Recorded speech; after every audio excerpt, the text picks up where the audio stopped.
नमस्कार किसान साथियों, मैं हूं पुष्पेंद्र और आप देख रहे हैं खेती हमारी धरोहर यूट्यूब चैनल। किसान साथियों, आज इस वीडियो में हम लोग एक खास बात पे चर्चा करेंगे। तो सबसे पहले बात करते हैं धान की सीधी बुआई। तो किसान साथियों, धान की सीधी बुआई जो है हमारे छत्तीसगढ़ की बात करूं तो मैं हमारे छत्तीसगढ़ में जो धान की सीधी बुआई में सबसे उत्तम विधि है वो लई हरा विधि, यानी कि लई चोपा विधि भी बोलते हैं कई एक क्षेत्र में। तो लई हरा विधि को तो वैसे जो छत्तीसगढ़ के जो हैं वही लोग जानते हैं, और लेकिन लई चोपा जो क्षेत्र वाइज लई चोपा को लगभग सभी समझ जाते हैं। लई हरा विधि यानी लई चोपा विधि में क्या किया जाता है, पहले खेत में जो है पूरे पानी को भर दिया जाता है। उसके बाद जो है 2 बार जोताई, हल से जोताई करके, फिर पाटा लगा के या तो फिर रोटावेटर चला के और धान को खेत को समतल करके उसके बाद उसमें धान को छिड़क दिया जाता है। अंकुरित करने के पश्चात धान को अंकुरित करने के बाद उसमें छिड़क दिया जाता है। साथ में जो है बहुत से किसान जो है वहीं पर जो है खाद भी दे देते हैं, उसी के साथ में डीएपी या तो एसएसपी डाल देते हैं 50 किलो लगभग। कई ये लोग अंकुरित सही ढंग से हो करके 20-25 किलो ही डीएपी डाल देते हैं, बाकी के जो बचे जो फास्फोरस है उसको पहले खाद के साथ कंप्लीट करते हैं। किसान साथियों, तो ये है लईहरा विधि का हमारे छत्तीसगढ़, ये बहुत ही फेमस विधि है और हमारे जो है छत्तीसगढ़िया लोग खासकर इसी विधि में ही ज़्यादातर धान की बुआई करते हैं। रोपाई विधि में लेबर की समस्या को देखते हुए अब किसान जो है सीधी बुआई के तरफ ज़्यादा आकर्षित हो रहे हैं। तो ये जो है सीधी बुआई में जो लई चोपा विधि है, लईहरा विधि, ये बहुत ही फेमस विधि है हमारे एरिया में। अब इसमें जो है अच्छा उत्पादन कैसे ले सकते हैं, धान की सीधी बिजाई करके जो है हम लोग बहुत अच्छा उत्पादन कैसे ले सकते हैं, तो इसमें जो है पूरे आपके बीज, फर्टिलाइज़र को तो साइड में रखते हैं और धान के मैनेजमेंट जो पेस्टिसाइड, इंसेक्टिसाइड या जो कीटनाशक तमाम तरह के डालते हैं उसको तो एक साइड में रख के हम लोग खाली आज धान और जो है धान के कल्लों के बारे में और बीज की मात्रा के बारे में डिटेल में बात करेंगे। तो किसान साथियों, अब धान में आगे वीडियो में बने लेने के लिए बीज और जो है चलिए बात करते हैं आगे के बारे में। या तो कल्ले फुटाने का क्या खेल है इस पे बारे में बात कर लेते हैं। जैसे आपको एक अच्छे बेहतरीन तरीके से प्रति एकड़ के हिसाब से आपको उत्पादन चाहिए लगभग 30 से 35 क्विंटल, तो आपकी बीज की मात्रा और आपके धान के कल्लों का बहुत इम्पॉर्टेंट भूमिका रहता है। अब वो आप कैसे लाते हैं, कौन से फर्टिलाइज़र डाल के लाते हैं या कौन से पोषक तत्व देते हैं धान का, वो तो आपकी पर्सनल मैटर है। उस पर जो है एक अलग से और वीडियो बनाएंगे फर्टिलाइज़र के बारे में।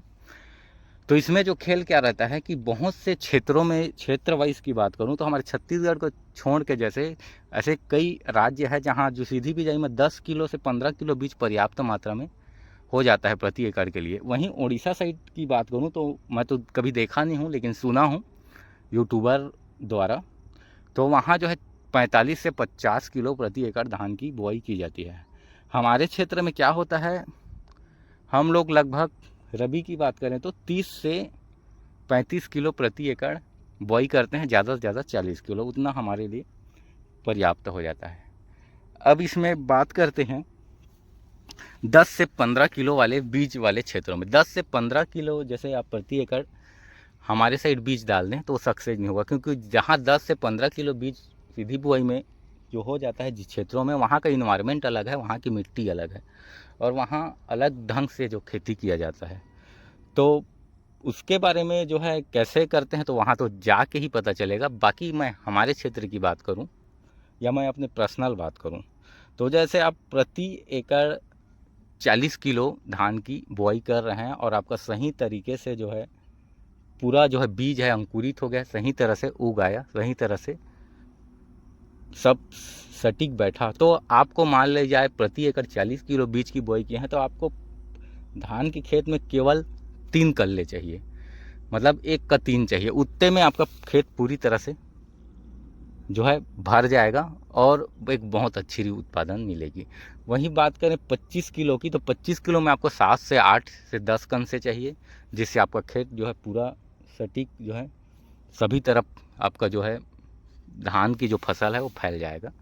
वहीं बात करें 30 से 35 किलो, तो आपको 5 से 6 कल्ले जो है जैसे आपके फसल में निकल आए, अब उतना ले आए फर्टिलाइज़र के मैनेजमेंट से या कोई भी तरीके, तो जो है आपकी फसल जो है पूरी तरह से सटीक हो जाएगा। और जो है इतने में आप जो है 30 से 35 क्विंटल उत्पादन जो है आसानी से ले सकते हैं।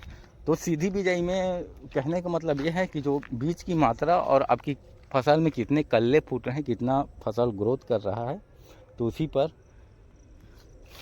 डिपेंड करता है कि आपकी उत्पादन कैसे ली जा सकती है। बाकी आप जो है अलग से स्प्रे में जो कीटनाशक और कोई भी पेस्टिसाइड इंसेक्टिसाइड दे रहे हैं तो एक अलग ही खेल है, उस पर किसी और वीडियो में हम 30 किलो प्रति एकड़ बीज डाला हुआ था। तो यहाँ हम जो कंसे की बात करें तो यहाँ मेरे प्रति पौधे में 6 से 7 कंसे है, तो ये पर्याप्त है इस खेत के लिए। जैसे 30 किलो बीज डाला था 1 एकड़ में, तो इसमें मेरे को 6 से 7 कंसे मिल गया, तो इतना पर्याप्त है। आप देख पा रहे हैं कि कितना घना हो गया है धान। वहीं अगर इसमें 30 किलो बीज था और मान ले जाए मैं इसमें 3 से 4 ही कल्ले ला पाता अपने फसल में, तो ये इतना घना नहीं होता, ये जो है दूर दूर गैपिंग हो जाता बहुत, तो गैपिंग धान में उतना हमको उत्पादन नहीं मिल पाता। तो यही सिस्टम है पूरा जो बीज की मात्रा और कल्लों की। तो वहीं अब बात करें कि इसमें जैसे मैं अधिक धान 33 के जैसे 50 किलो इसमें बीज डाल देता, तो उससे क्या होता कि कल्ले बनते या नहीं बनते, ये तो अलग बात है। मेरी जो धान की बालियां हैं वो बहुत छोटी निकलती, तो लगभग समान है, छोटी बाली निकलती तो उसमें बीज की मात्रा कम रहती। तो वैसे भी पौधे की संख्या ज़्यादा रहते हैं, लेकिन बीज छोटी रहती तो उसमें दाने की संख्या कम हो जाती, तो उससे मेरे को अच्छी उत्पादन नहीं मिलती। अच्छी उत्पादन लेने के लिए जो है आपकी बीज ज़्यादा भी मत रहे, कम भी मत रहे, एक मीडियम रेंज में रहे, तभी आप जो है सही ढंग से उस धान की बालियाँ निकलती है और अच्छी उत्पादन दे पाती है। तो बस आज की वीडियो में बस इतना ही। वीडियो आपको जानकारी लायक लगी होगी तो वीडियो को एक लाइक कर दीजिएगा, हमारे चैनल को सब्सक्राइब कर दीजिएगा, जिससे आने वाले वीडियो में आपको खेती बाड़ी से संबंधित यूँ ही जानकारी मिलती रहे। तब तक के लिए जय जवान जय किसान, धन्यवाद।